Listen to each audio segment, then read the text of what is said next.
Okay, good evening, everybody. So thank you for joining this afternoon's meeting. As you all know, we are trying to educate ourselves as well as educate others and try to take our country forward along that path. And we've done quite a bit of work at the moment. So I'll just summarize a little bit and update just for 5 minutes before we progress. So this is actually the advertisement I just saw this morning from airline company saying that it's a World Environment Day, and indeed it's a World Environment Day, and we should be moving and work accordingly as well. So, but our theme is actually about environment as well. Although we have not discussed this, we'll do that in the future. So we've done a little bit about renewable energy, but this is a large topic that will need discussion in the future. So basically, we are moving towards the initial goals that we set: reduce wastage, increase productivity, and research and innovation. But just take one, for example, reduce wastage, for example. Take food waste. Food waste is a big thing. So if you reduce wastage of food, you become more sustainable. You have more food for the others as well. And it's eco-friendly because you don't pollute the environment and you don't have to get rid of it. And it's economy-friendly as well. So there are simple things we can do which can give you a better outcome for the future and a benefit for all. So just to update on the petition that we launched last week in all 3 languages, and there were 10 questions to answer. And here is the progress that we're making. See, these are the 10 questions. So most of the questions were 100% like human rights, accept diversity, independent judiciary and police, independent civil administration and election commission. 100% people who responded agreed with it. But elected president being the term or tenure limited to 4 years, because after that they will have to get re-elected, I think there was a small dissent there, but still 97% said yes. Social responsibility, 100% people answered. Zero tolerance for corruption, 100% wants that. And Sri Lanka should be non-aligned, secular liberal democracy. Again, there's a little bit of dissent, but still 97% agreement. Abolish executive presidency, 95% agreement with it, not 100%. And establish a common Sri Lankan identity, saying ensure equal rights for all citizens. That's 100%. So our questions are relatively good and acceptable ones. It doesn't really, so that's the positive thing about it. But then we'll always have to look at the negative things as well. So now if you look at this,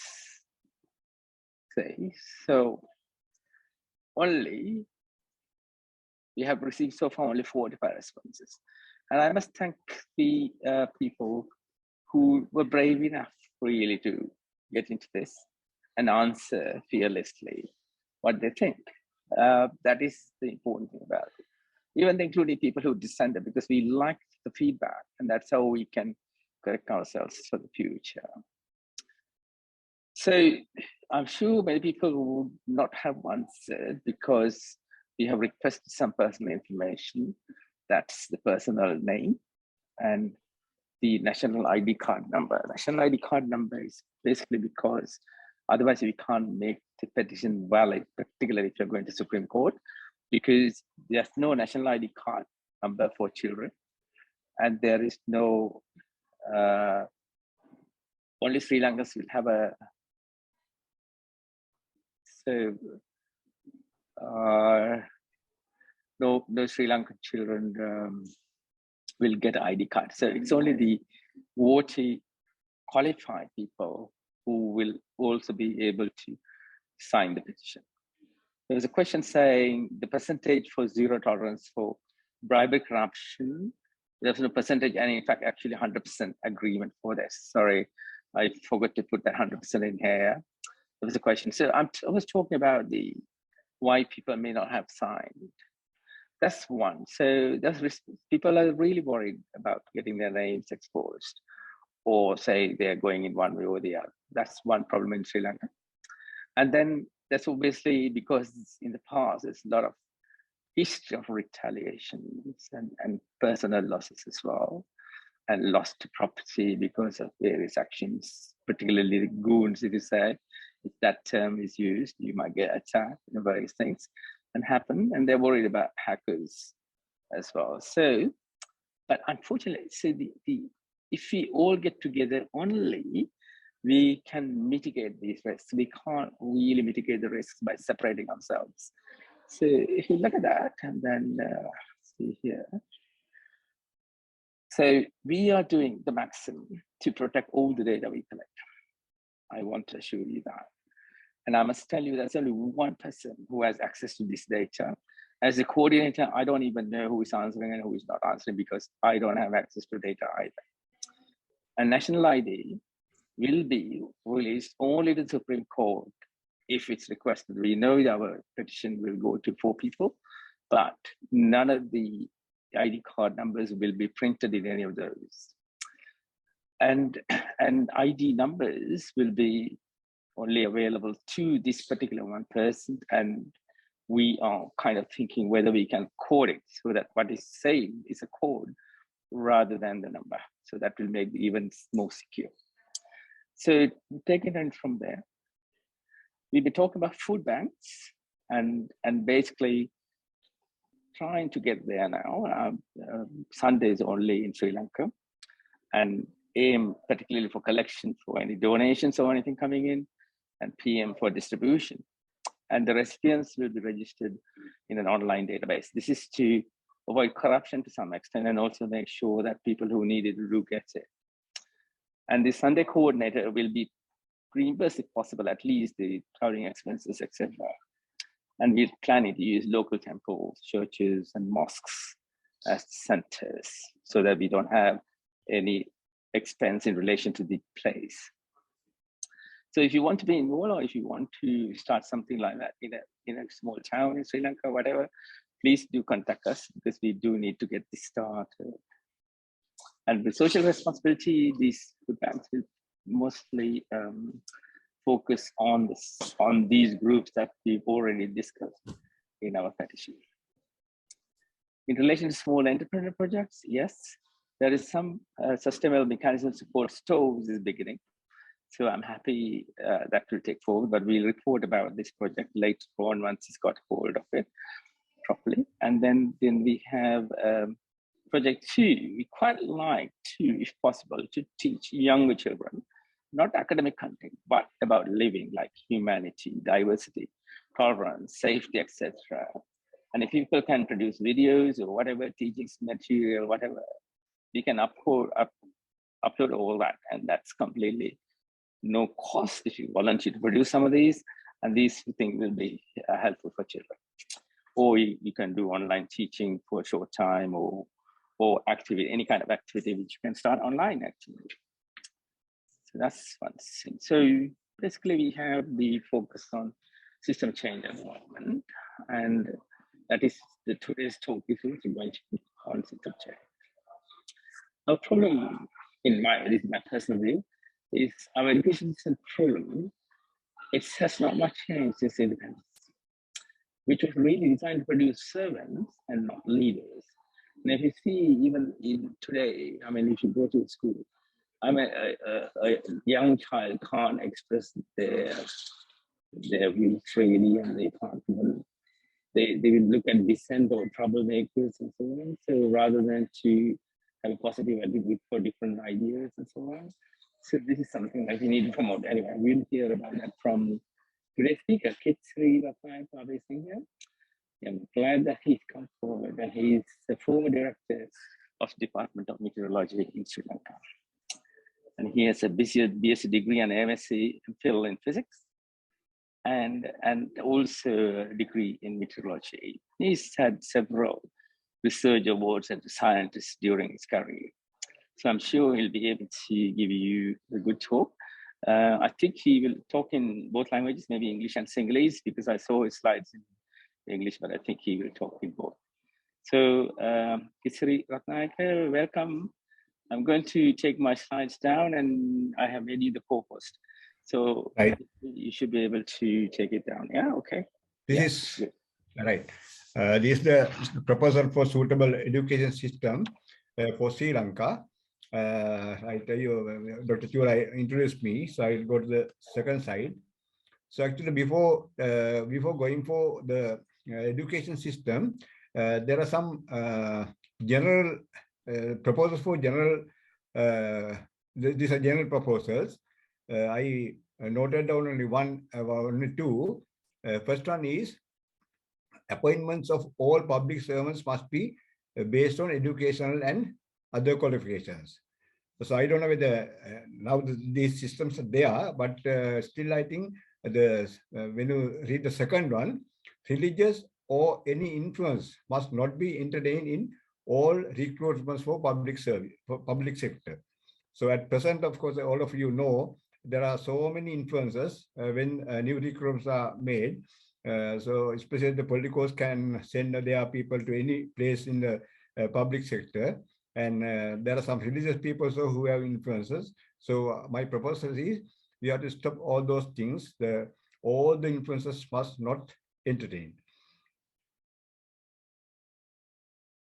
So now, of course, when you are talking about the school, the education system, actually there are so many proposals even by the government. Government is also planning to have a new system now. I don't know what kind of new system they are going to have, but anyway, according to the media, of course, they are all the politicals are requesting a new system. But what I propose are sometimes they are still they are even now they are in the system, but I propose some proposals, but I don't know whether they are active now or not. So these numbers I have numbered them. They are not according to the importance of them. I just numbered. Number one, updating the school curricula. The curricula of all grades of school education must be regularly updated. Our children must be made aware about the latest improvement of knowledge. So the curricula of all grades of school education must be regularly updated, and very important, relevant teachers must be made aware of latest updates of curricula. As all of you know, every day new things are found by the scientists and other people. Every day new things are added to the our understanding and knowledge. So these things should be admitted. Should be added to the curricula at a regular basis. But I know actually this is done, but not at regular basis in Sri Lanka. I proposed one time to Maharagama NIE to update the curricula every year, but it is not in practice now. Therefore, I propose that at least every year or every 2 years, the curricula must be updated. Then this is actually what the government, I don't know whether the education minister or somebody has talked about this one even in media, national education policy in the works. So now this one I got from Sunday Times on 29th last one. So even in Parliament they have talked the new education system must be proposed and made it active. I don't know what kind of education system. Sometimes it may have what I am suggesting today. So second one, I can't see the top part. Anyway, the general meaning is all facilities must be timely provided to all schools. Actually, I quote some figures from the from somewhere. I don't know whether I think Keith may be there. I don't know this Keith's school college is also there, and my school is also there. And what I suggest is all the schools must be given equal facilities in time. Important things are I have mentioned. Teachers' cadre should be full. Second one, equipment. There are a number of equipments. Main things I have mentioned here: laboratory equipments, chairs, tables, and furniture to facilitate all students and staff members. because I have got a lot of experience, because as I am living in the village, village schools never get all the facilities in time, because sometimes parents have to provide chairs, tables and all, but same time the high class colleges get everything from the government. So I propose all the facilities must be timely provided to all schools. This one actually, all the students must have the first admission, that is grade 1, to schools closest to their homes. Actually, this is not in practice now, because people can take their son, admit their children to any schools they like, right? But permission can be taken by so many ways. There are so many ways. Either they have to go after politicals, and there are so many ways. And actually, it is not fair. So if all the schools have same facilities, equal facilities, so they can, any student, any children can go to the closest school for the to enter the grade 1. For this to become a possible practice, all schools must be facilitated with all necessary facilities. So I am not going into details why the closest schools is the best place to admit children. There are so many reasons. Later, if in the discussion, we will discuss them. And this is a current problem. Again, from the Sunday Times last week, the topic is Education Minister seeks Auditor General's report on student admission.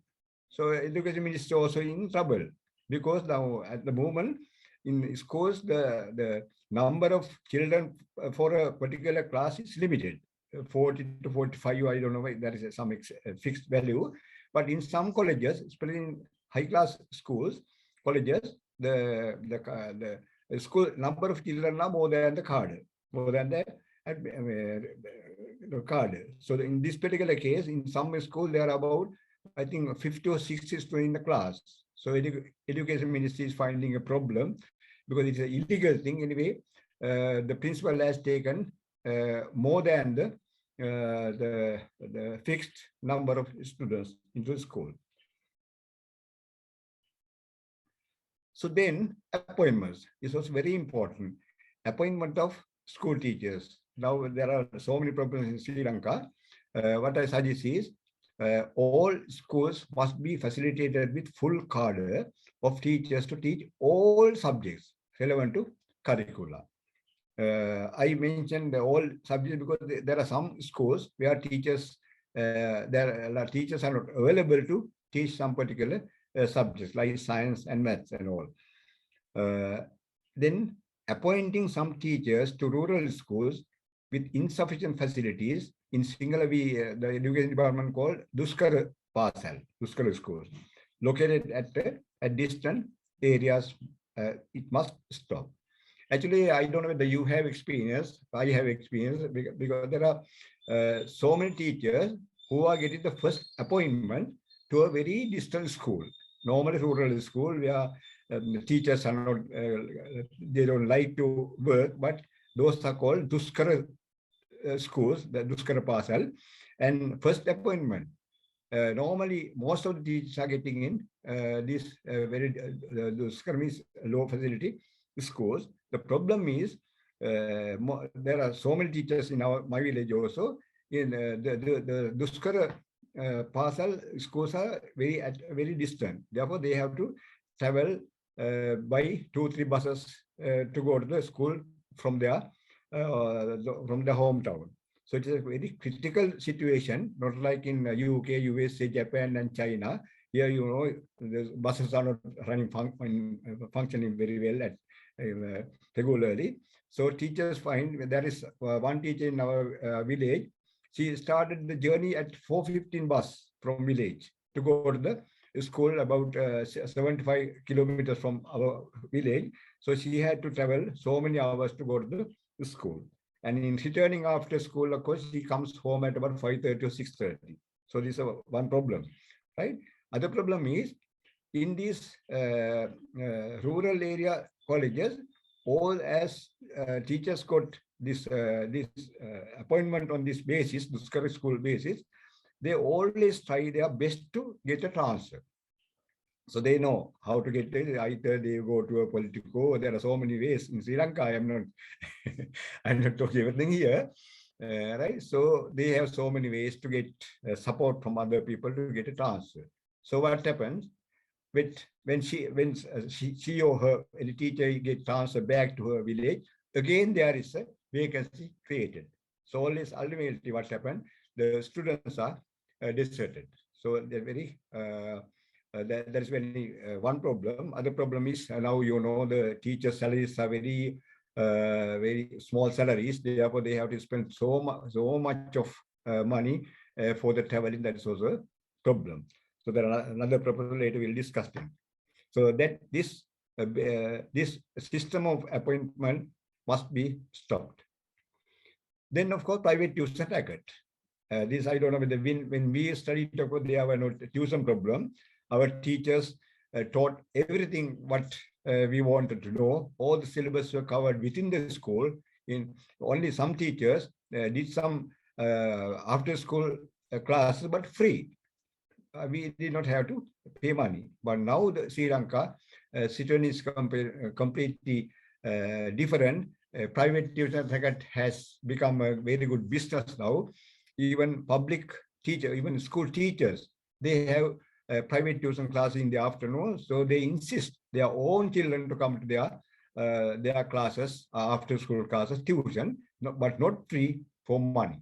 So now actually, if you are in Sri Lanka, you can see how many television advertisements are published by the private tuition teachers. So they have a lot of money. They earn a lot of money, and it's a critical problem in Sri Lanka now. Since after we entered the university, of course, since we were there were no such problem. Then education system must be responsible to cover all topics in syllabus in all grades within the relevant period. So that's very important. So the education system is there. The teachers are there, school inspectors are there.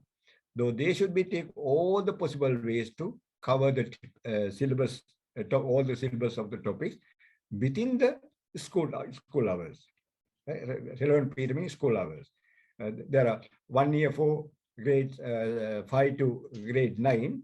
Then 2 years for O level and A level. So syllabus must be covered within that period. I propose. Then of course private tuition must be banned. So this is one again from the same paper, Sunday Times last week. So it reports high increase in tuition fees last month. So parents are facing very critical problem now because the tuition masters can increase their fees whenever they want to any amount they want. Government has no control in that.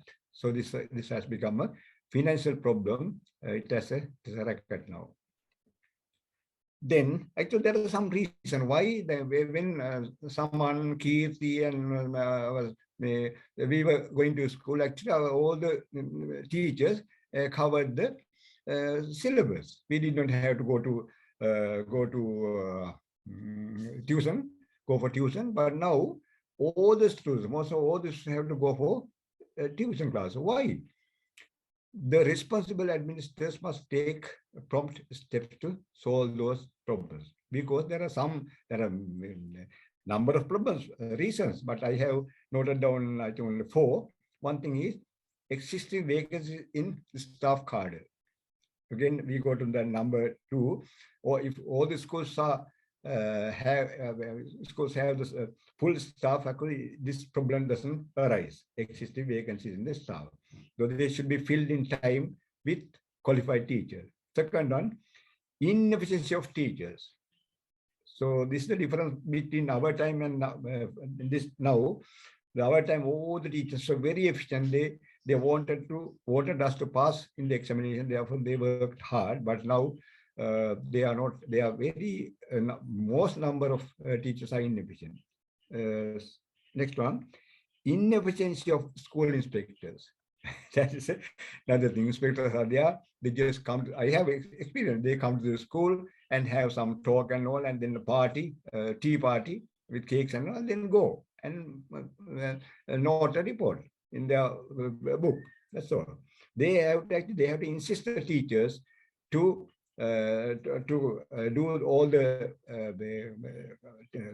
classes in time and finish the syllabus.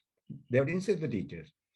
Then number 4, I don't know whether you agree with me, wasting time, that is timetable hours, for some unnecessary events and functions. Now there are so many functions in schools because I also had to attend to some functions because there are reasons. For example, if a teacher is getting a transferred, school is closed for half day. After 2-3 periods, there's a meeting, right? Then after the Vesak, Poson and all the 4 days, there is a SIL, whole day, SIL function, SIL, they observe SIL. But actually in the Dham Pasal, they observe SIL. But following day, when they come to the school, the whole school is closed, nothing is taught, but they have to sit one, do bow, I don't know what they are doing. I have never observed SIL, only once in the university I have observed SIL with Martin, Amarkon and Saman and all. But this is, I think, I mean wasting time because they do them during the school hours. So it's therefore they don't find time to teach the topics of the syllabus. So 6th one, top I can't see, but I will read. If all necessary facilities are provided to schools, students do not want to bother for any transfers between schools. This is I am talking about the grade 5 scholarship exam. That's another headache for children and as well as parents in Sri Lanka now, because all the teachers, all the parents, they want to send the children to a better school with all the facilities, because the village schools and some schools in towns or rural areas also, they don't have enough facilities. So therefore, they try to pass their children with any way they pass the grade 5 scholarship exam, because they can get a chance to go to a good school, right?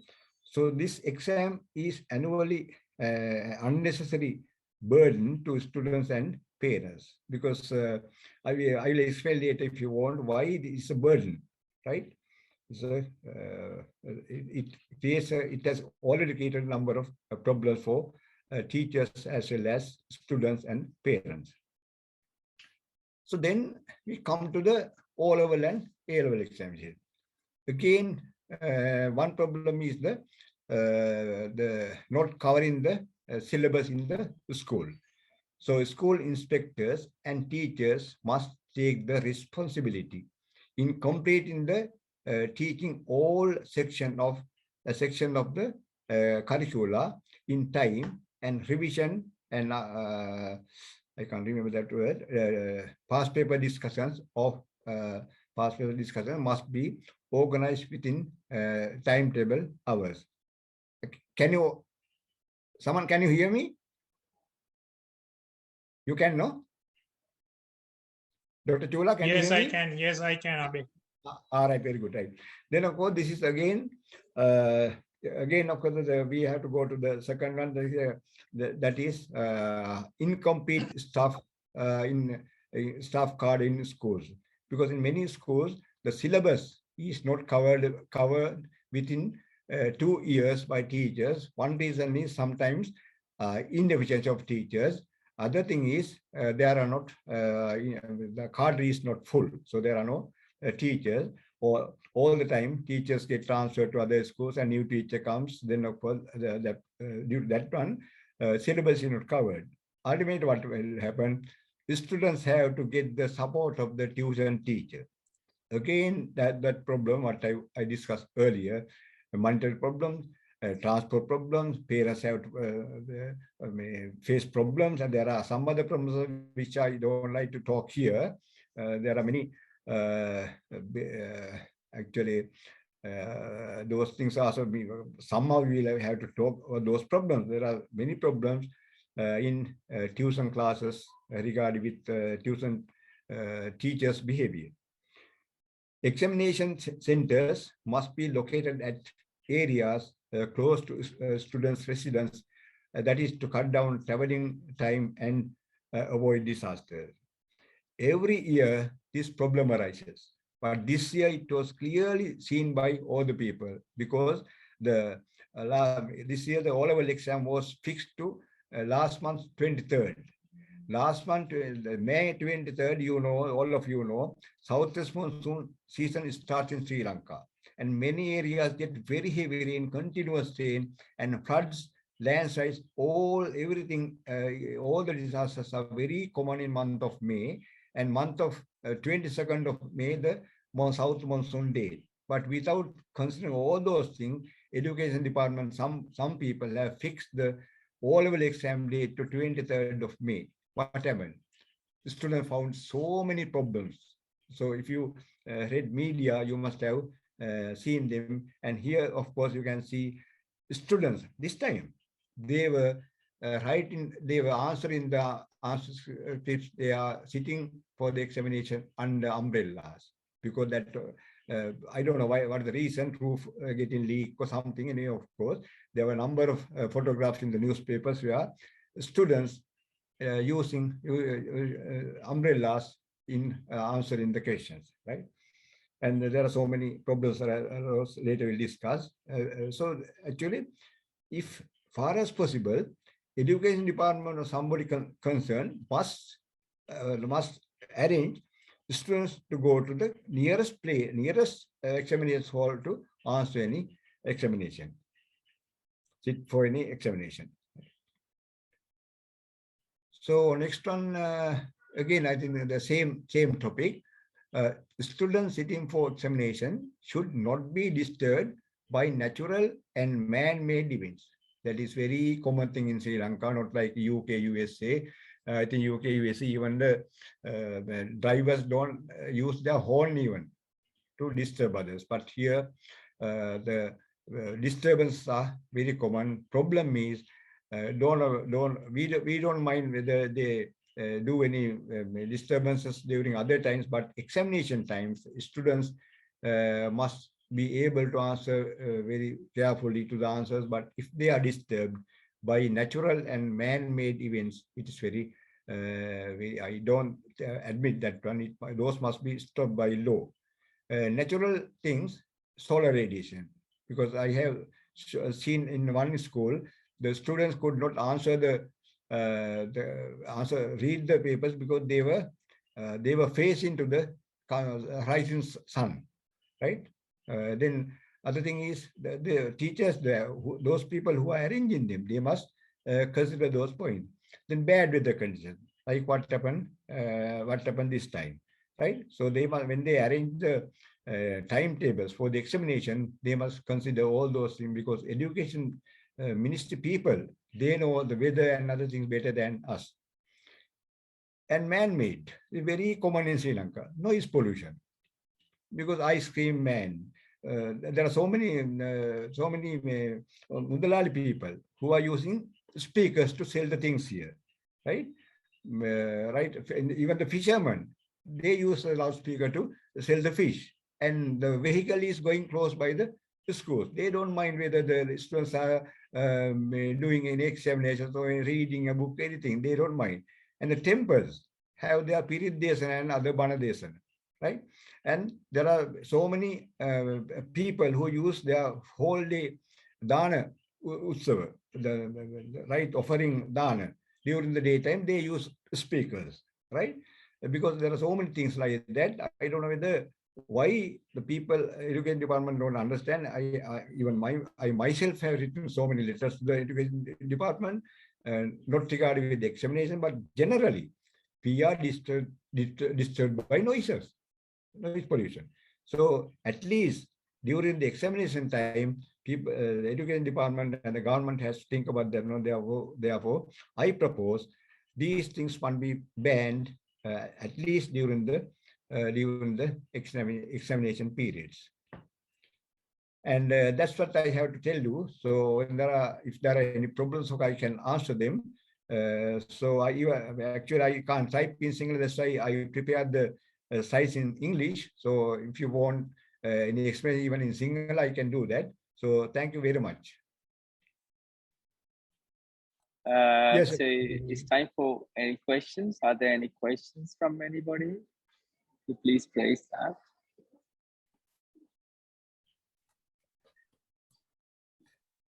I have a question. This is Saman Amarakon. Yeah. Yes, Saman. Yes, Abhay, one of the biggest concerns I have about the education system in Sri Lanka is the separation of the children from a very young age into the English, into the Sinhala, Tamil, and the English media. They never get an opportunity to mix up and integrate into the society as equals and friends. So this separation is built from the very young days of school. That is one of the biggest concerns I have, and that leads to further divisions as they grow older because of the prejudices, enmities they have amongst the schools and that sort of stuff. And they don't get an opportunity to meet and talk. So how can they get together as equals? Yeah, I think it's a very good idea that you brought in, and this is important because equality. You have to support equality basically. Any other questions? Yeah, I will give some answers later on. Any other questions? Chula, Anybody? I have raised my hand. Yeah. Okay, yeah. Thank you. Thank you, Kesari. You raised a lot of problems within our country to improve. And also, I fully agree with Saman Namarkon's comment. Within the country, we don't need Sinhalese schools, Tamil schools, Muslim schools, and we should remove those. We should have common schools for children to get together. I want to make a couple of comments. I am here in UK, listen to Sri Lankan news every day. Last night, I was listening to Sirasa News, and it really irritated me when I saw tuition masters having 4 or 5 advertisements to advertise their tuition classes during Sirasa News. Somebody must write to them and stop it straight away. This is the first time I saw. The news must be news, not advertisements for tuition classes. That is number 1. Number 2, disparity in schools in Sri Lanka. ලංකාවේ ස්කෝල කොටස් 3කට බෙදන්න පුළුවන්. හොඳ ස්කෝල, good schools, දුෂ්කර පාසල්, අති දුෂ්කර පාසල්. There are 3. මගේ එක my own experience, මම 72 පාස් අවුට් වුණාට පස්සේ මගේ first appointment එක තිබුණේ Wariyapola Sumangala මහාවිද්‍යාලයට. A level classes වලට උගන්වන්න ටීචර්ස්ලා දෙන්නයි හිටියේ. මට සබ්ජෙක්ට්ස් 3ක් උගන්වන්න වුණා. Physics, applied maths, pure mathematics. I was working so hard, more than I worked during my final year degree. But at the same time, if you take a good school in Colombo to teach physics subject, there are about 3 or 4 teachers. So what is the fairness here? So we need to remove these disparities. My last point is, when you have good schools and ati duskara pasal within the country, the parents always try to get their children into good schools. And they will try anything to enter their children to a good school. And it is the main reason for corruption. And the teachers, principals charge huge amounts from parents. We know that. And also parents register with a close address so that they can enter the child to the school. When the children go to the interview and they teach their children to lie to the teachers because they give a wrong address.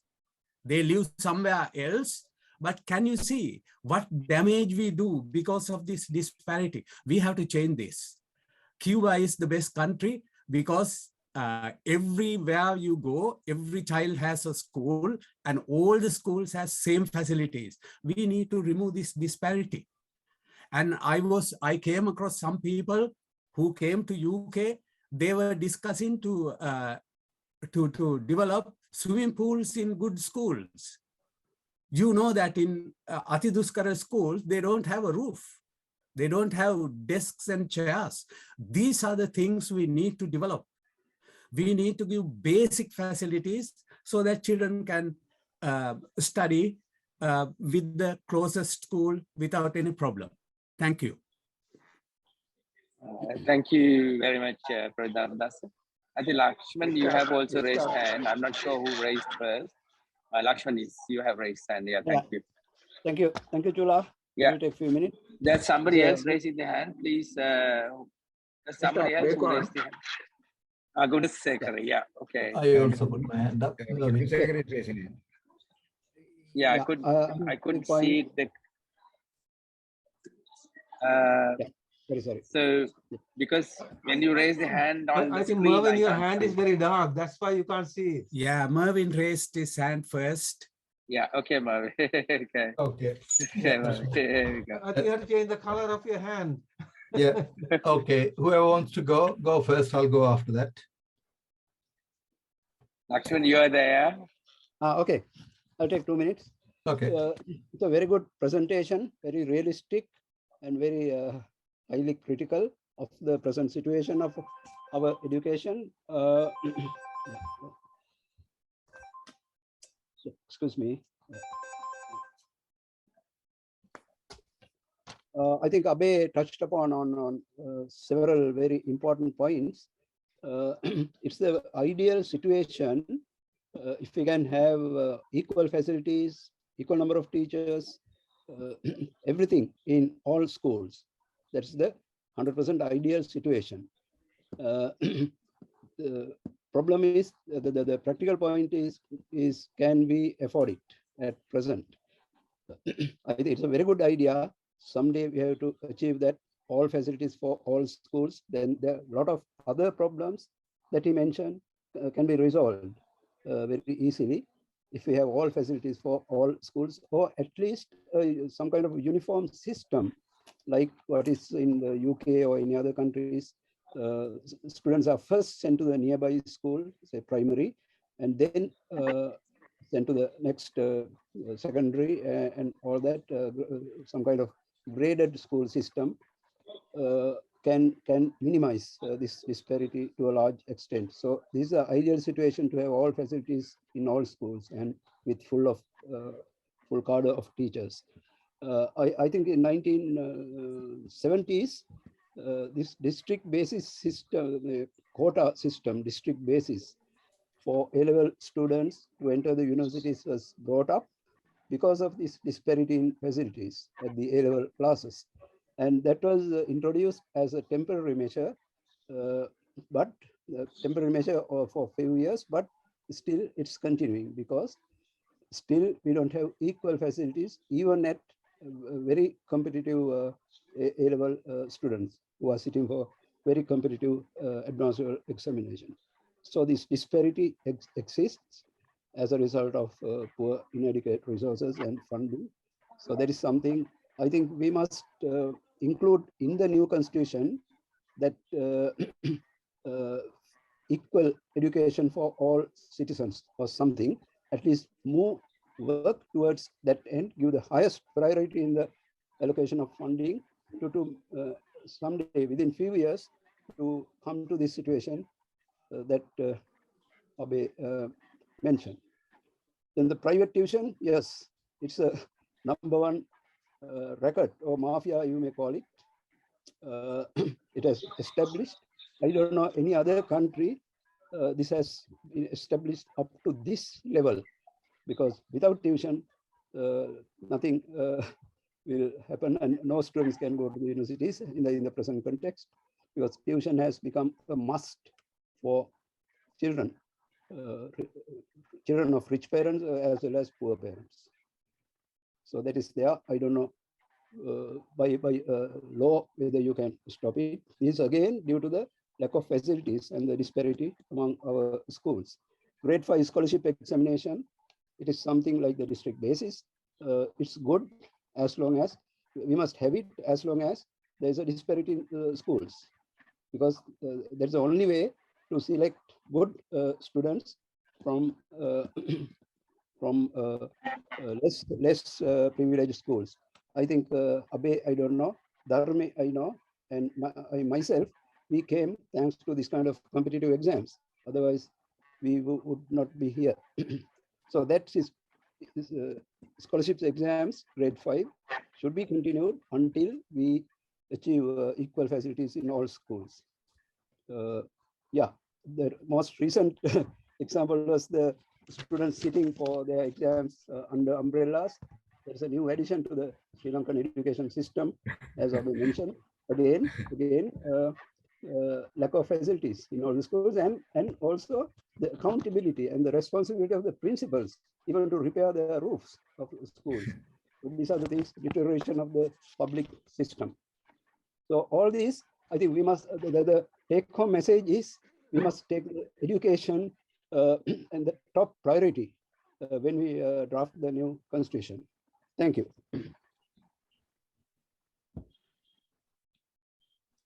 So Mr. Gunasekaran was. Yes, yes, Mr. Abhisingh. First of all, I must thank you very much for a very nice presentation, and you tried to remove large number of bad things in our education system. As you mentioned, disparity is the main problem in our school system, school disparity. That is the cause of all these other problems, like selecting students to grade from grade 5, then elimination at the A level, and all those things, tuition, everything is due to disparity. These educationists are always talking about it, but no action is being taken by the government to implement that and make all the schools equal. Then also, I think the school inspectorate should be strengthened as in the earlier days. Now there is hardly an inspection or supervision in the schools. And also, I hear nowadays that the trade unions are very strong in the schools, and even when the principal wants an explanation from a teacher for some action, some not teaching or not going to the class on time, they come to the office with the union representative. So that is a very bad situation, and we must either have some discussion with the trade unions and try to eliminate that nonsense in the school system. And the government should be very stern, and the education department very stern about it. And there should be, as Mr. Abhisingh pointed out, the necessity to cover the syllabuses. There should be a way of supervision of all the schools by the department, and a mechanism should be there to see that the syllabuses are covered. Anyway, I think this vice thing that is happening in the grade 5 scholarship should be stopped immediately, because in the name of disparity, this is going to be continued year after year. And I don't think that this can select all the students who are very good at higher studies, because a research done by the National Institute of Education shows that there is no correlation between the number of the students who are admitted to the universities and their performance at the grade 5 scholarship. So then even a lot of educated people, professors of universities, etc., sometimes not from grade 5, those have failed the grade 5 scholarship. So it is a very young stage to judge the academic ability of a student by these papers, so-called papers. They don't test the intelligence, they test the ability of the student to cram or learn by heart and all that. So that is not a proper examination also for selection to higher studies. I personally is a student who failed the grade 5 scholarship. So it is no criterion for higher education. Then also this, as one pointed out first, I can't remember his name, we should have only one school. If you're seeking help, we should have only one type of school for all the Sri Lankans, and that is the main place where national unity is happening. So that should be a must, I think. Though they can keep sometimes these single-sex schools, even there, it should be a school where all the communities are learning. So that is number one requirement, I think. Then,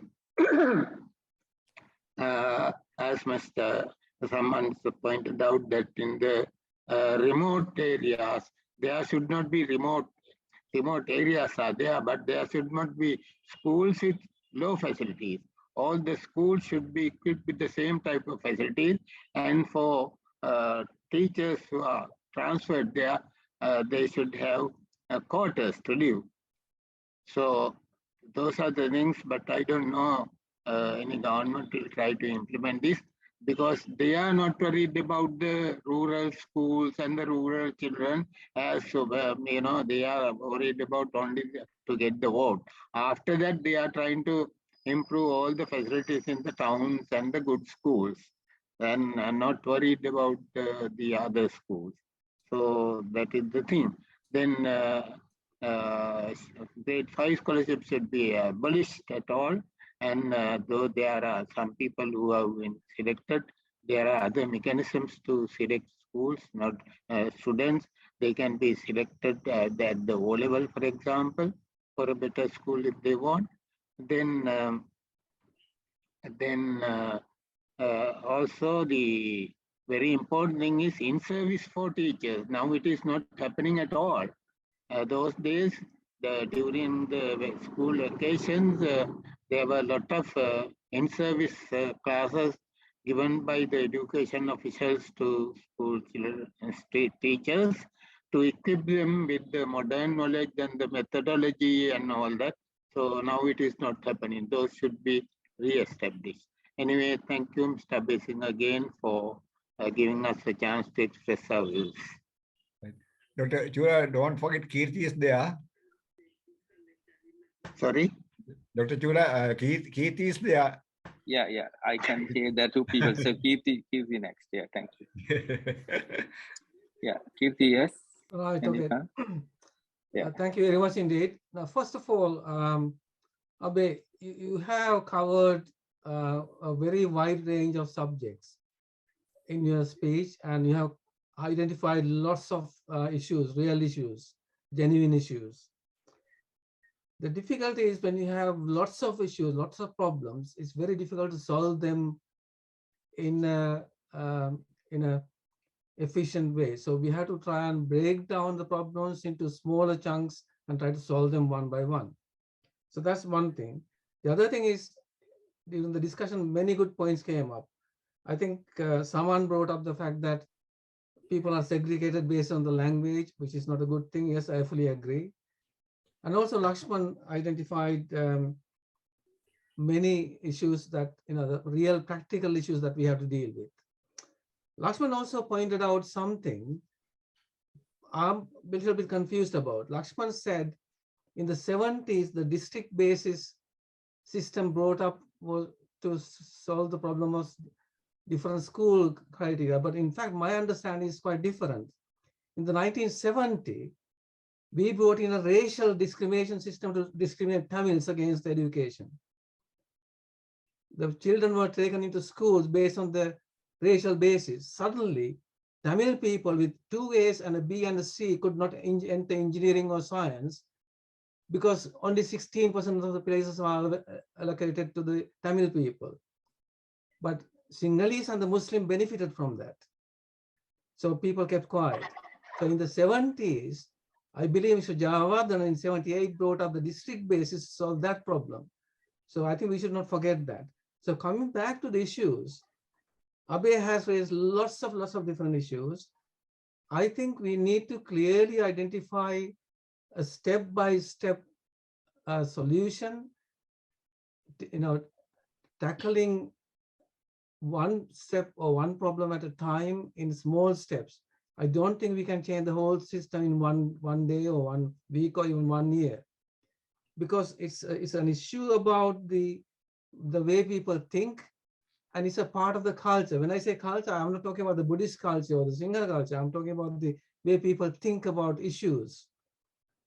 To solve some of these problems, we have to change the way people think among Tamils, Sinhalese, English, everybody, because without that, it will be very difficult for principals or teachers to deliver education. And that reminded me something, the private tuition. Private tuition didn't exist in our days. We all know that. But nowadays, I'm told that some teachers in schools leave early to go to their private tuition classes, and the principals can't do anything about it. That's an unfortunate situation. So again, that's because of the way people think. The parents think that the children must go to a private tuition class, and the teachers also confirm that by making sure that they teach, or I don't know, perhaps they try to teach better in the private tuition class rather than the schools. So it's a whole range of things. We need to tackle all these issues step by step. We must have something like a 10-year plan to get out of this. I don't think we can change it in one way. And also, I think Lakshman mentioned that when you think about a new constitution, there should be certain provisions in that. Yes, I agree, but we have to very carefully consider how we do that. Even in a new constitution, rather than taking knee-jerk reactions, we must think very carefully and then introduce the solutions. I think I spoke perhaps too much. I also brought up a few subjects, few issues. I think the discussion is very good, but it will take some time. Thank you. Kirti, thank you so much. I think about the district basis issue, I was very much close to Professor Tachil, who introduced it. I don't know whether he's still around. Professor Lakshman knows as very well. To bring him back to... Yeah. Sorry, I think Kirti was correct. It was the 70s, we had this issue. Then later, only the district basis was introduced in order to... But Tachil knows the background. So if he's around, he should talk at some point. But I don't know. So anyway, Ranjan is next to his raised hand. I can talk about that issue much more if you want. I was there. No, later on, not today. Okay, Ranjan next. Yeah. Hello, can you hear me? Yeah. Yes, we can hear you. Yeah, I'm Ranjan from Candy speaking. I have a question for you all. Do we have freedom for education? What is the question? Do we have freedom for education? You mean free education? Free education. Freedom for education. What do you mean by that? Freedom means what? Can you study what you want? I mean, so Gunasekara will answer for that question. He's from the education, not ministry. He was the boss of the Innai Maharagama. Mr. Gunasekara? Yeah, I'll answer for that because I find the problem with the constitution in Sri Lanka is that it does not clearly say that there's freedom for education for an equal. And this actually came up when I was having issue of trying to get equal rights for education for allied health students in 2005, and we went to Supreme Court. And I actually asked from the Chief Justice isn't it that all the students have equal rights to learn? And then one of the very leading chief judges, the lady, told the doctor, there are levels of rights for education. So that's because it was not there in the Constitution. So since there are no other questions I can see, I want to just share a slide with you so that I can answer some of the questions that you raised. Just give me a second. Right, okay, so many things came up, very good ideas came up. And now in our constitutional change, we propose zero tolerance for corruption. Now, that is something, if you can get into the constitution to a referendum, that will hold because the parliament can't change it. They have to work accordingly. And then there'll be no place for political letters or how to, they have to stick to the policy, whoever who is doing it. So the people become more accountable for trying to go through the sideways or whatever. So the people who are selecting students, for example, they will not be able to do that. They will have to stick to the policy. So that is why this is not only there, it will happen all across. So you have the legal system in place, particularly because we are also at the same time asking for an independent judiciary. So these two together will hopefully be able to address some of all these corruption issues that we've brought up, the relation to selection of students, how they go about, etc., etc. Then we talked about equality. Now the equality is something that we're proposing in our petition. And that means the head teachers, if the equality is in the constitution, then every government officer will have to make sure that that legality is met. So if the equality is not met, then the people at the receiving ends and complain, and that's how it goes. So I mean, Chula, excuse me. Yeah. I'm Ranjan. I'm just waiting to continue my presentation. I don't have slides, but I need 5 minutes. Oh, I thought you finished. Okay, No, so not yet. go on. Okay, go on. Just started. I thought you finished talking. Right. No. Thank you. Now we discussed a lot of things, improvements required, but we know that we don't have cash to do that. So my suggestion is that I'm different to higher education. I don't know whether it is acceptable to most of people, but I think we have to privatize the education in regards to higher education. And I have 3 points to discuss or bring it to your attention. One is that career or course content should be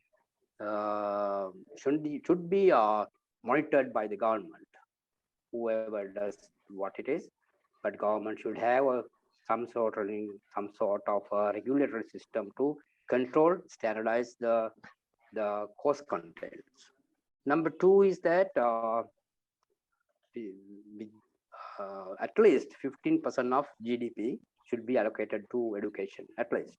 Then the third one is, as a policy, the students should be able to get the bank loans at the minimum rate to do their studies that they want.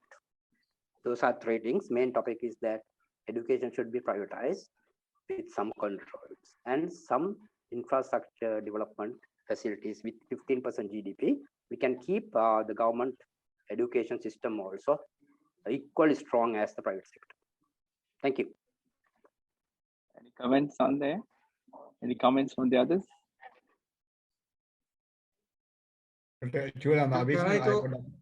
May I? Right. Okay. Okay. Yeah. Okay. Go ahead, Kirti. Keep it short. Yeah. There are some complex issues raised here. Ranjan raised some important issues, but they need a lot of discussion. But I'll try to give a 2 minutes impression on my understanding.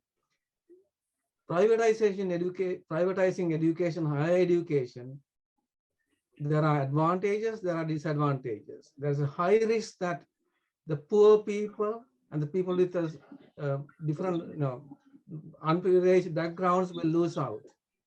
Because even if the bank loans are provided, only the rich people will be what you call the courage, will have the courage to take the loans, whereas the people in the villages will be discouraged naturally.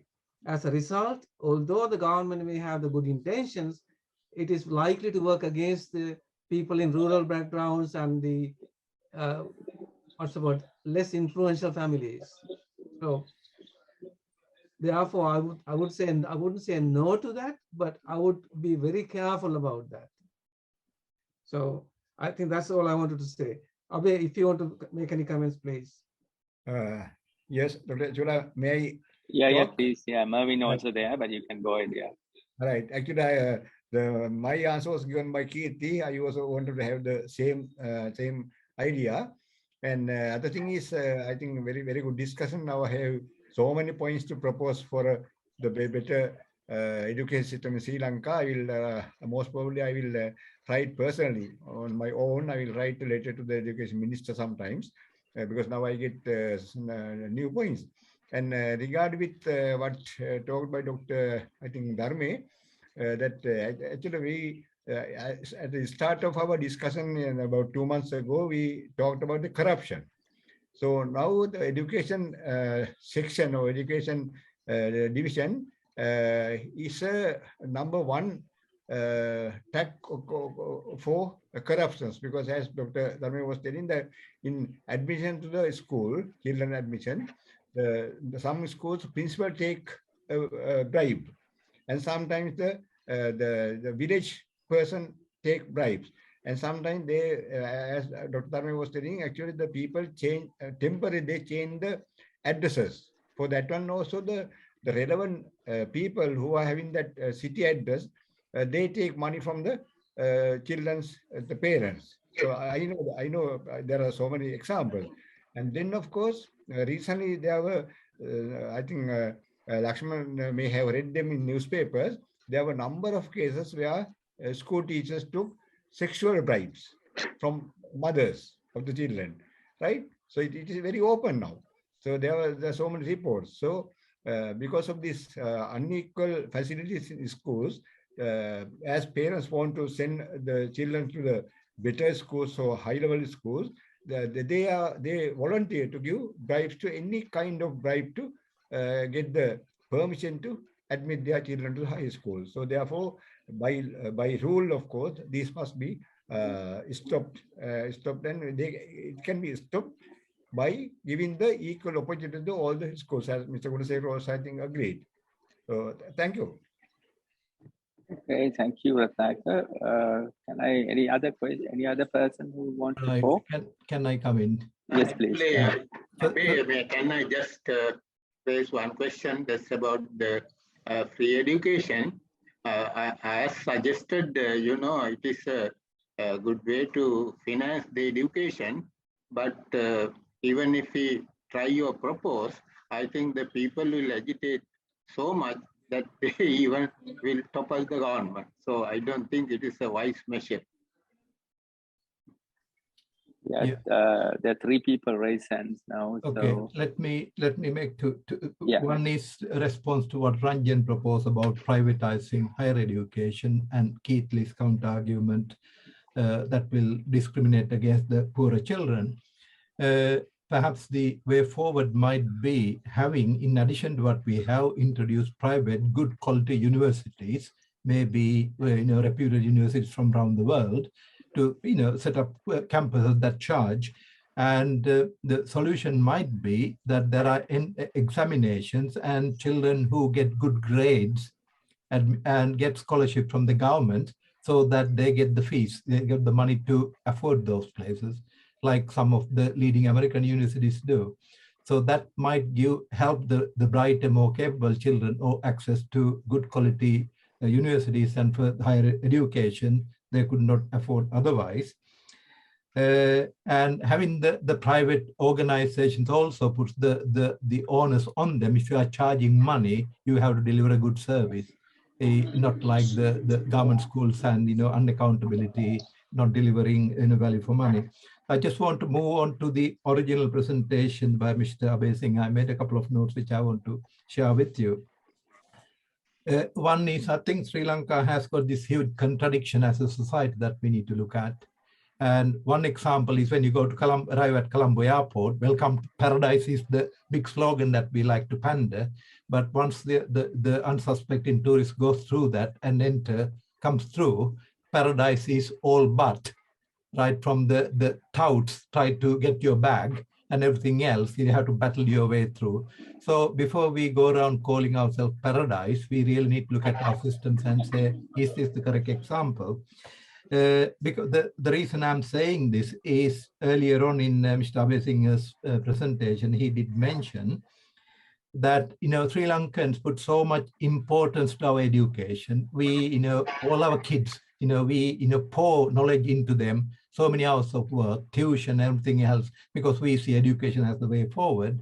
But when, in the meantime, we also give a very, opposite message example to these children. Yes, you may work very hard, get qualified, but when you want a job or a promotion, that doesn't count. The politicians let account. Your connections count. So straight away, we are shooting ourselves in the foot. That's one of the things. The second one is, the reason I'm saying this is because of my own connection, because of the APS scholarship scheme that I'm leading on. And for the last 7 years, we have been handpicking, funding, supporting very needy children, encouraging them to aim for the best. And as a result, some of these children are going through. Few of them sat A-level exams, and a number of them were sitting O-level exams. And what I just heard shocked me. Yes, we built up a great deal of hope, put a lot of investment into these children to give them that chance. But when it came to the crunch, the examinations, the country let them down, got the timing wrong, and all the noise, all the disruption. So all the effort they put in, this applied to all the children, most of the children, but I'm speaking for those needy children. And when they tried to prove all their effort, they were let down through no fault of theirs. We totally disrespect the children, the examination halls, the noise, the lack of preparation, all the noises that they make outside. So if we really value education and believe in our future, our children, we really need to respect them. We really need to show that we care and, sincerely show it rather than sending them mixed messages. Yeah. So in the absence of that, the country constantly do that. We put so much effort to develop, improve everything, but we don't see the results through. We produce the opposite. And we build very expensive tourist hotels, but the politicians cover tourism and the hotels are sitting empty. We really need to get the act together and think it through carefully rather than constantly getting ourselves confused and sending these mixed messages to the rest of the world and now to our own children. I think country needs to start thinking more critically, more clearly, and get more coherently rather than constantly contradicting the way we say things and do things. And that is perhaps a fundamental cultural shift that somebody mentioned. Thank you. Thank you very much, Mahani. Lakshman and Dharma both have raised hands. Thank you, Chola. One point we forgot to discuss here, I want to bring here, is vocational training. In our current education system, we filter out people. We filter out a lot of people from the GCE O-level. And we take some people to A-level. We filter out a great number from there to take them to the universities. In the universities, we also filter out people to special degrees, and we produce these people. And if you look at some of the special degree courses, 80% of the people are out of the country. Can you see what we are doing? We are forgetting most of the people from GCSE O-level, A-level, and we don't develop that huge fraction of the children. What we need to do is establish vocational training. For example, plumbing, bricklaying, electrical wiring, these are all important for the country. So we have to have an education system to develop our human resource, not just concentrating on a small amount of people. Can you see our problem? We educate them, and most of the cream of the country goes out of the country. I am one of them. For any good reason, we go out of the country and there is no feedback to the society. So that is something we have to establish vocational training for all the children. Thank you. Thank you, for example, about that idea. And vocational training is an issue because of various other issues which we can talk about. I think there's quite a lot of things to talk about education in relation to selection process, in relation to private and public funding, what they mean, and etc. So we probably have to have a separate discussion, very focused on these issues. I think because it's a very large topic. Lakshman is also. Hello? Yeah. Yeah. Can I join? Yeah. Yeah. I think Dharme brought up a very important point that is missed by Abe. The very important professional or vocational training to our youth. Actually, it is there now, but I think we'll have to make it more stronger. But referring to this free education or education free for all, now, as someone pointed out quite correctly, if we are going to touch that issue, privatize the whole education, it's going to be a huge problem, might lead to social agitation, because there are two sides to this story, just like any other issue. The best thing is, for the time being, it is already there.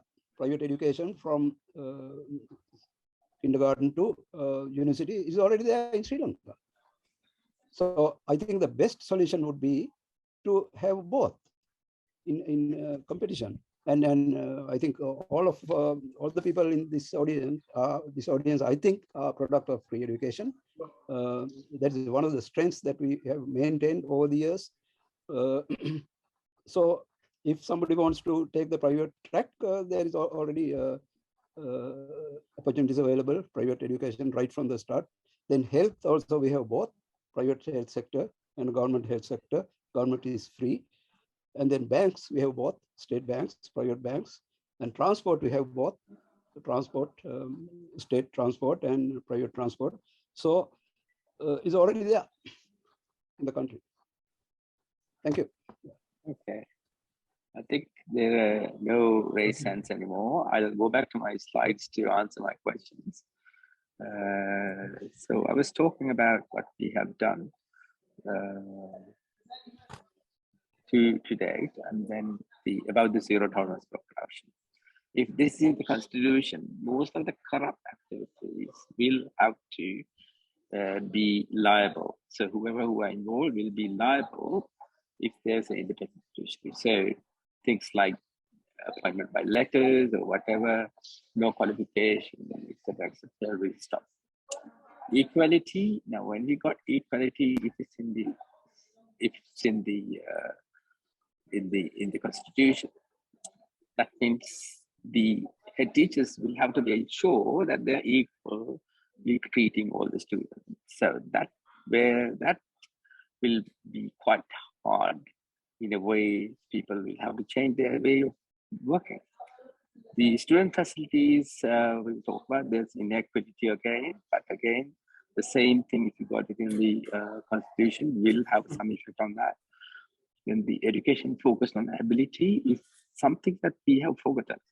Now, even in developed countries, say, for example, same class, say grade 3A, there'll be 4 or 5 round tables, students are sitting around, and they are actually differently able children in the same class sitting differently. Because if you don't do that, then the highest able student can't progress, and the lowest able student can't follow. So because that's how the education works. So it's another area that we need to talk about. Time management, most important. That's something that we have to talk in relation to productivity that we're talking about. Then it has to be cost effective. That's another thing. And here we talked about our GDP at the moment. I mean, at the moment, it's 125% is going to pay the debt. There's nothing left to do anything else. So that's where we need to think about that. And there's very little automaticity because at the moment it's top down, hierarchy dependent, and the government decides what to do. So, I mean, I know in the university education setup, I mean, if you, for example, I heard today a new thing, what? A catalytic converter type of thing to extract all the anesthetic gases and reuse in theaters, which is a very good, it's environmentally friendly method. But if you propose this kind of training in Sri Lanka, it will take 6 years based on the current regulation to get into the university student curriculum. So the first student will come in about 8 years after the proposal. So by the time you get anybody to study for 4 years and qualify, about 12 years gone, by which time there'll be a new type of catalytic converter. So that's the bureaucratic problem we have in relation to higher education in Sri Lanka. There's too much bureaucracy, basically. Now, most of the exams are memory recall. That's another problem. That has to change because at the moment it's all memory recall. It's useless. You need to be able to apply your knowledge. That's what you're testing. So the grade 5 exam, as a lot of people talked about, is just a waste of time. So the staff getting involved, you have to support the staff so that they get educated into the areas they want to educate themselves to be more efficient. So that's why you need staff appraisals, which is not really there at the moment. So logic. So logic is information. So you give more and more information to people, then they will change the mindset. So that is what we're trying to do here. So I'll stop there shortly. Thank you. Anything else? Ranjan has raised one. Yeah, can you hear me? Yeah, we can hear. Yeah, I just want to correct two things. I didn't mean the whole education. I mean only higher education, privatize, give the private sector opportunity to come in. And I heard that already it is there, but actually I asked question, can someone do medicine here in Sri Lanka? In private sector education system? Lakshman might know it. Medicine. I'll tell. I mean, there were two. Is Kottala Defense University, is it private or government? Hang on a minute. There were two private universities proposed and gunned down in Sri Lanka. In 1989, the Kalani, that is now this thing, was a private university. Killed. It was totally killed, and then it has to stop. Then this new one, Saitam, was a private university with medical training, totally killed. 1 year, the university student went on strike for 1 year to do that, and not a single parent talked about against it. So the Sri Lankan culture is one problem. They see the problem, they know the after effects, they see what's going to happen, but do nothing. So with that culture, getting very far, unfortunately. Okay, Keith.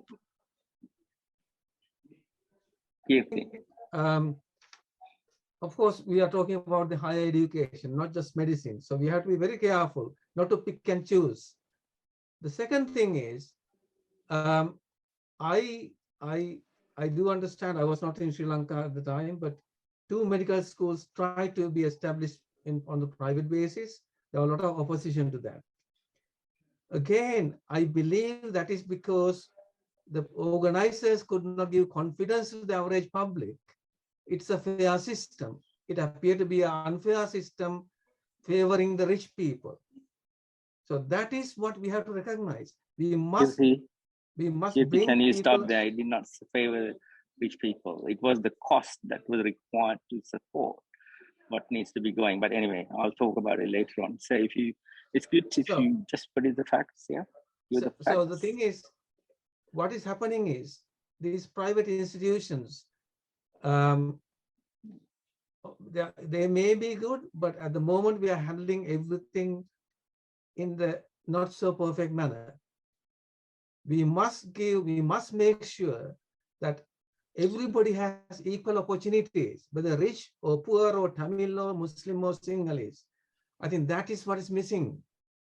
we do not create equal opportunities for everybody in Sri Lanka. We pick and choose sectors of the society and try to serve them. And that is causing more and more divisions. That's a fundamental point. I'm willing to talk any amount of time about that, but I'll stop now because I would like to give the opportunity to somebody else. I think Abhay Singh is raising hand. Okay, Chula, can I take 2 minutes? Go for it. Yeah, go for it. Actually, I forgot one important thing in my presentation. That is, which one is the budgetary allocation.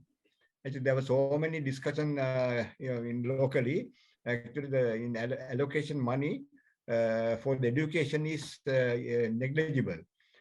So because government or ministers, so I don't know who wants to allocate money for some unnecessary things. I'm not talking them here. So they could have, there were so many proposals to allocate more money, more percentage of money for the education, but still it has not been regarded by the in preparation of the budget. So that's one important thing. Other thing is the people's attitudes. Actually, there are so many. As I mentioned earlier, Sri Lanka is a place where people are having that disease, function mania. So there are so many functions, even for religious occasions. Also, there are so many functions, and they spend a lot of. Actually, they burn money. For example, I don't. These are not. I'm not criticizing the religions. If you saw what happened in the last Vesak, not previous Vesak was critically expensive, but even this year, even these people are suffering with so many problems. And in this Vesak offer, they burn trillions of rupees. And possibly it's also going to happen like that. So the people are at banks, and there are some private agencies who are throwing money for those functions. So that I don't know how that can be stopped. Actually, people should throw those money for the useful thing like education. So I don't know. We can propose it. I don't know who has to take that action. Action means unnecessary burning, unnecessary wasting of money for unnecessary things. Thank you very much. Thank you. Thank you. Marvin, you've raised your hand as well. Marvin? Hello? Marvin, I think you raised your hand. Can you hear me? Can you hear me now? Yeah. Okay. Yeah. In my presentation a few weeks ago, when I compared the economies of Singapore, Dubai, and Sri Lanka and the GDP rates, there was a line on how much percentage we spend on education. If we actually look into pound terms or dollar terms, Sri Lanka spent the lowest on education. Although, manpower, the potential we have, we don't invest in it.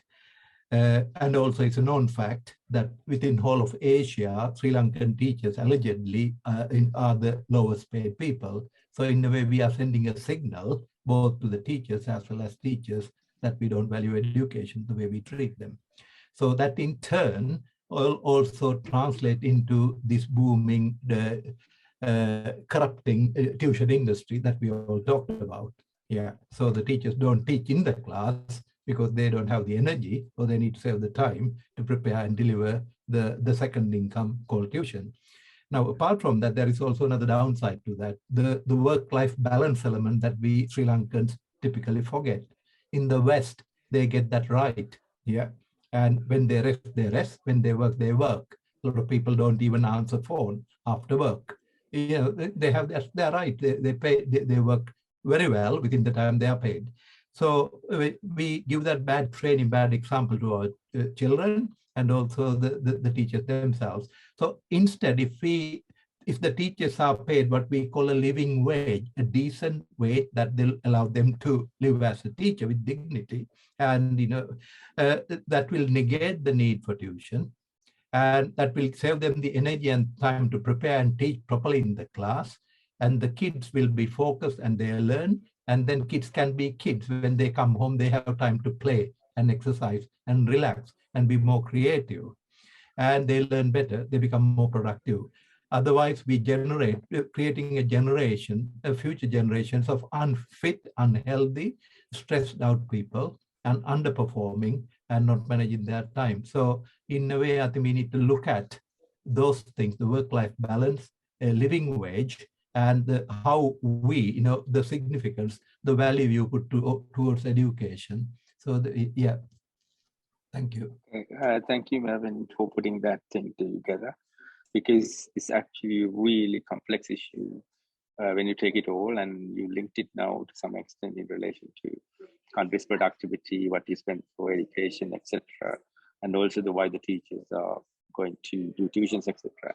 So you can see you cannot resolve the issue by just looking at one side of things. You just have to get the whole country together and then move forward. And at the moment, the main problem is we don't have any money, basically. So we're paying debt, and we talked about GDP, and at the moment, GDP, 125% of the GDP has to go back to pay the loans that we have taken. So there's nothing really left. That's why they're taking more and more loans or printing money. So that's not going to resolve the issues in that quickly. So this is why we need to address everything together. So that's what we have focused earlier on, as we have to increase productivity. That's how we can increase the income. We can reduce wastage. That is also important to increase the equality, and research and innovation. We're not doing research and innovation at all. This is something that we need to talk about in the future. All right, anything else at all? Anything else? Any questions? Anything else?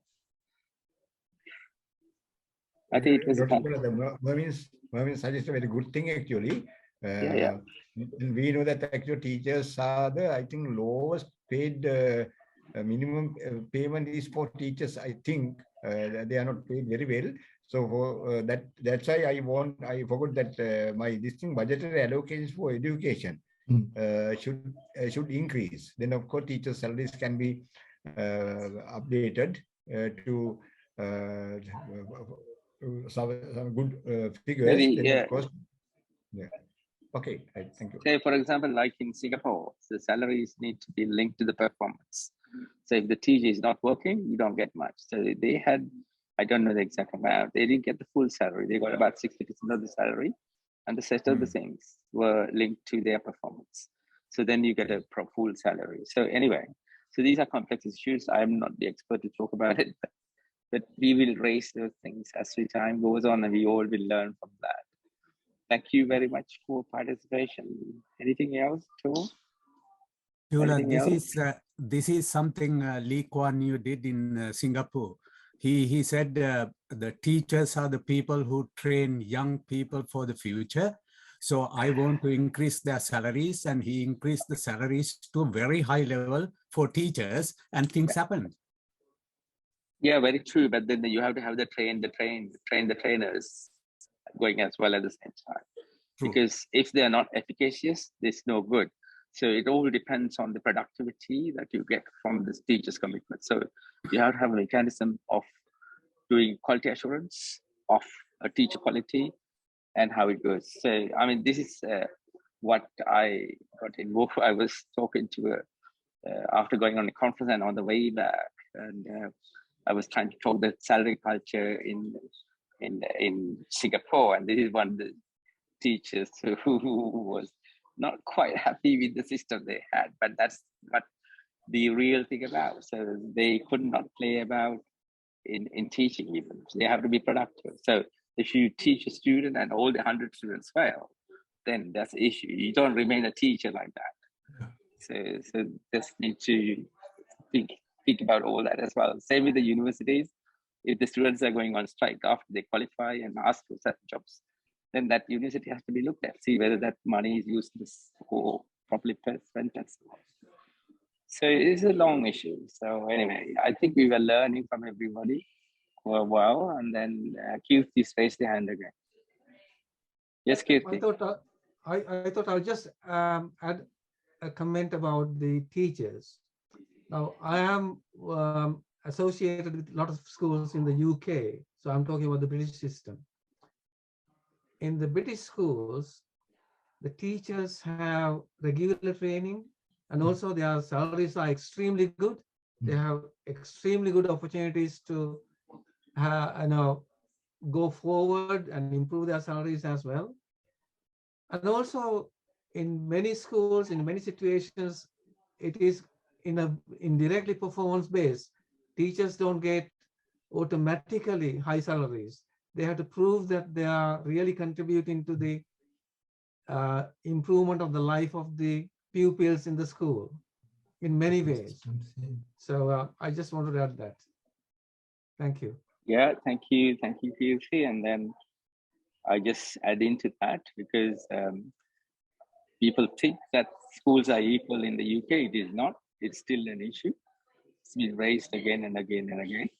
So it's still going forward. It's trying to improve. And these teachers are very committed. And I must say, during the COVID lockdown, right in the middle of the COVID lockdown, teachers still had to go to school because they had to look after the children who were going to key workers' children. So people on fire, ambulance, hospitals, their children went to school as normal daily, so that they were looked after in school. So that's how they work. So that's how things. So there's another person who's raised their hands. Is it someone who's raised their hands?